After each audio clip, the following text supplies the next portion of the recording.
Thanks for tuning into our podcast. We are Group 2 of Grade 10. And we would like to welcome you to our very first episode of this podcast. But firstly, before we start, we would like to shout out to our fellow classmates and to our beautiful subject Aleph who supported us throughout this podcast. Thank you! Make sure to like and subscribe and support our podcast for more upcoming videos. Going forward, today's topic is very well known and has a lot of debates about it. Oh, debates? Yeah, debates. There have been a lot of debates going on in social medias like Twitter or X, Facebook, TikTok, whether it's positive or negative. Oh, okay, so it's going on for a very long time, right? Because I was scrolling to TikTok yesterday and I saw this video talking about like the impacts of AI and stuff. I can't help but to think that I'm the type of person who also uses AI when creating an art piece. I will ask AI or ChatGPT like, what should I draw for today? Something like that. Yeah, I can totally relate. So, what actually is our topic?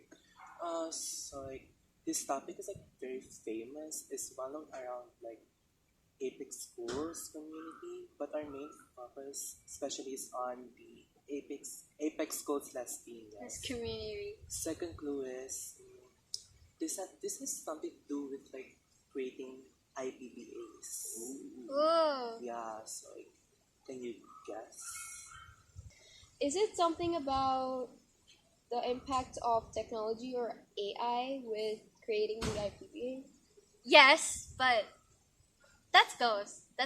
But basically, today's topic for our podcast is the influence of technology when it comes to creating IPBA.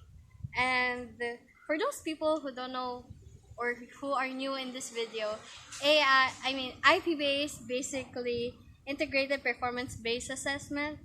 Basically, from the name itself, your grades are based on your overall performance and school projects that are 60% of your grade.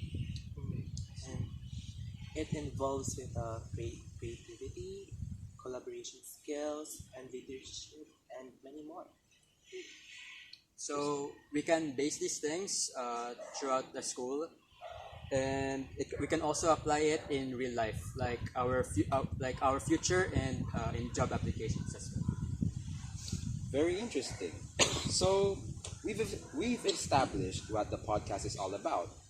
But what about the purpose or what motivates us to create this study? Well, I mean, with the rapid transformation of education from traditional to digital, it's really crucial to understand how tools like AI tools like ChatGPT and other multimedia resources impact students, you know? Because not only we can identify the positive impacts of technology on today's form of education, but we can also know the negative impacts of technology on students' ability to create tasks and think creatively. I think in this way we can all relate sometimes that we use AI when it comes to Yeah. creating ideas. For example, there's a topic and then talk about your interest. Oh my god, I don't know what's my interest, or I don't have any interest. You go to chat GPT and stuff. Or like you use AI as inspiration. Yeah. But in this way, we can help solve problems revolving around this topic. And adding to what Jasmine said, creativity and innovation are critical skills that we need for the future, especially to us students. And APEC promotes a kind of program where they prepare us for the job applications and stuff. I think it's really helpful. Do you guys also think the same? Yeah, definitely. Okay, so not that we're talking about our personal experiences and stuff like that, but what about the statement of the problem or questions that we want to know, especially since every study has a part wherein we interview people in order to collect data and stuff. Like, for example, what questions should we ask to find answers to this kind of topic? Yeah, something like that. Well, for me, we should definitely ask, do students find it helpful when they use technology on student engagement, such as IPB creation? Or questions such as, do students find technology a prevalence in IPBA creation? Actually, that's like those are great questions, but just to give our viewers like Or our an listeners. or our listeners, for example, how are you going to answer those questions? Like, in your point of view, how are you going to answer them? So, good first question. It's obvious that technology is really helpful and it enhances student engagement and IPB outputs. That is already proven, right? Yeah. Yeah, so that's basically it. It's helpful and it's been proven that it enhances outputs. Mm. Okay, for me, I think we should ask what changes do students experience when using technology for school usage? Because since some students come from public schools where they don't use books or other schools, it's gonna be a new experience for new students in APEC to use phones. Yeah, definitely. That may answer some questions. Though those questions are good, I think the question is already proving to be a yes. I see. You may have an insight.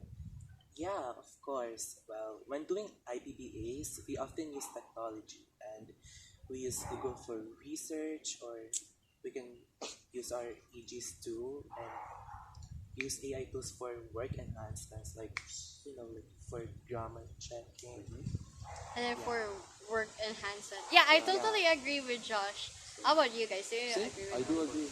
But you know, there's more to cover in that question, right? Good point. Do you have an insight, Lou? I think questions like what are the pros and cons in using technology for learning? What technology activities can help in students' IPB creation? So for me, if I have to answer that, the pros and cons are, of course, the pros will be it'll be really helpful for IPBA creation. It might also increase collaboration activity, and then it will just improve the IPBA overall, I think. Ah, okay. But the cons is people might abuse it. That's the Oh problem. yeah, that's a problem. So yeah, that's my answer. Okay.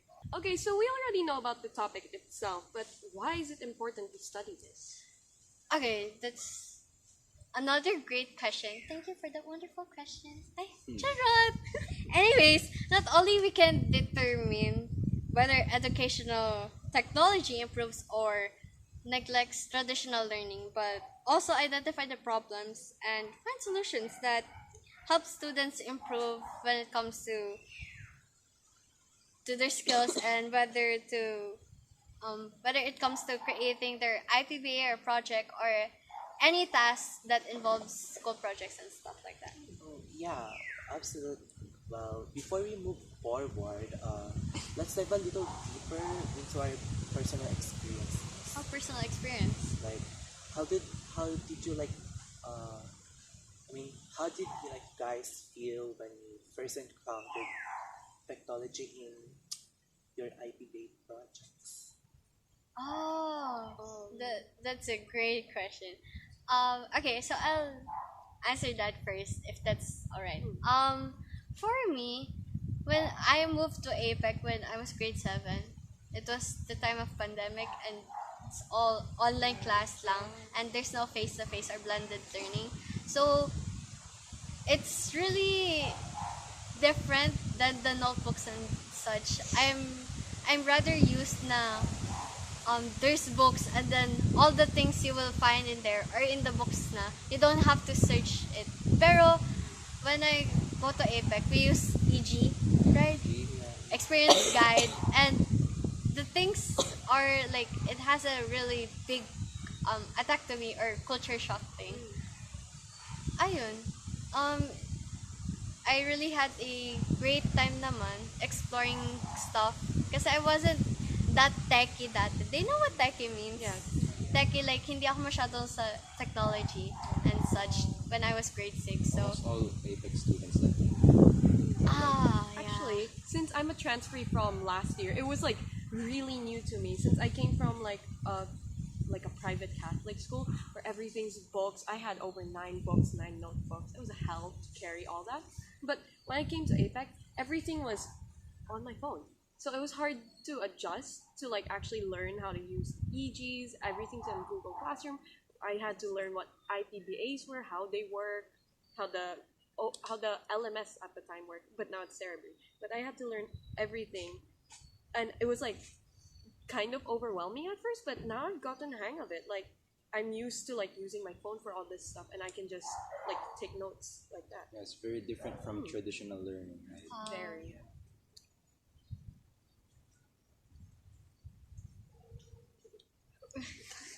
No. Ikaw next. Okay. Go. 3, 2, 1, go. Personally, I was really excited to use digital tools kasi I was really jealous of those iPad kids na they know how to use they're very techy, and I'm not like that kasi I didn't have my own gadget back then. I only had my cell phone, tablet, and other gadgets when That's what's hard about. high school na. So it's really hard, but I also found myself struggling with information overload at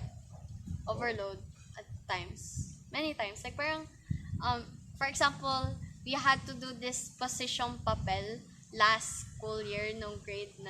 And it was really hard, and I still have to like parang find tutorials on YouTube. I have to read the EGs. There's so many links kasi, 'di ba? Before you you get the original idea of what it means or how to do Yeah, it. it's so like organized yet so much to cover.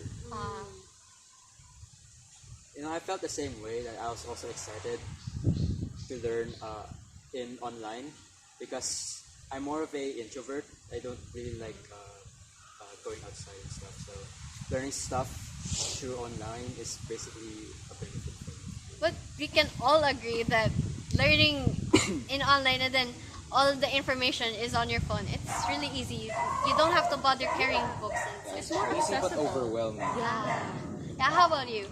But for me, the challenge was figuring out which tools to use. There are so many options out there, and it can be confusing sometimes. That's what I'm saying, because it would be interesting to see how our classmates felt. It's very interesting to see your guys' insights about it, right? Yeah. And maybe we could incorporate some of their experience into our study, like more experiences such. Yeah. Ito na. Okay, so with all that stuff that we said earlier, let's now focus on the conclusion part. Like, does anyone wants to start with the conclusion? I do. My take on technology I do. is that this is helpful. Why? Because it basically enhances work efficiently. I've already said this many times.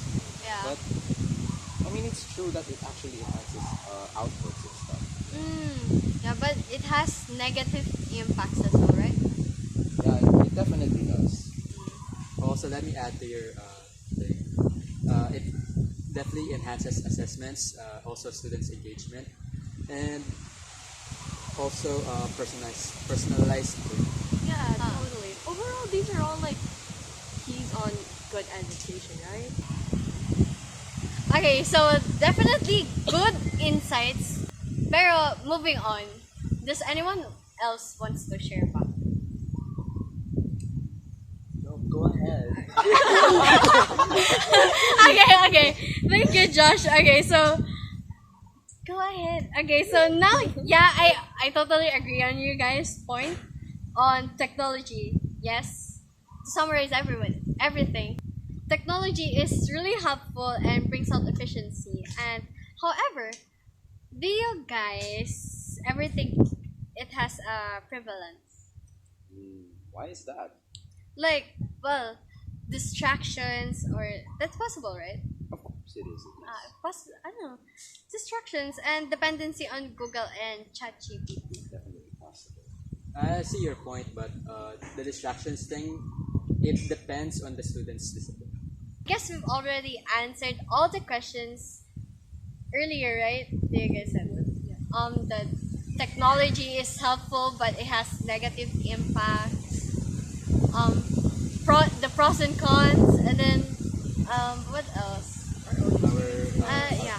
Significance of our studies. Yes, like Okay, so I totally see your point, but about the distractions, it really depends on the students' discipline. students' discipline. Yeah, what I mean is that students' discipline, it's about maintaining focus and lessening their distractions. How about the dependency on Google or ChatGPT? Okay, answer that, Sean. Yeah, go ahead. So the use of Google and ChatGPT is actually totally fine. It has been said by educators that these engines are useful in enhancing work. However, discipline, like what Sean said, also comes into this. Yep. Well, adding to that, students should only get ideas in those engines, but discipline just Discipline. Yeah, I think that's that's the end for this episode podcast. So if you guys have any comments or questions that we can answer below, We'd love to answer that. Well, I guess that's it. That's it. that's it. 2, 1, go. See you in the next episode. Guys, gutom na ako. Let's Cut. Yes, Let's go. Let's go. Finally! Okay, that was good. That's a good outro. 3, 2, 1. See you in the Next episode. Sabay. Okay, so I totally see your point, but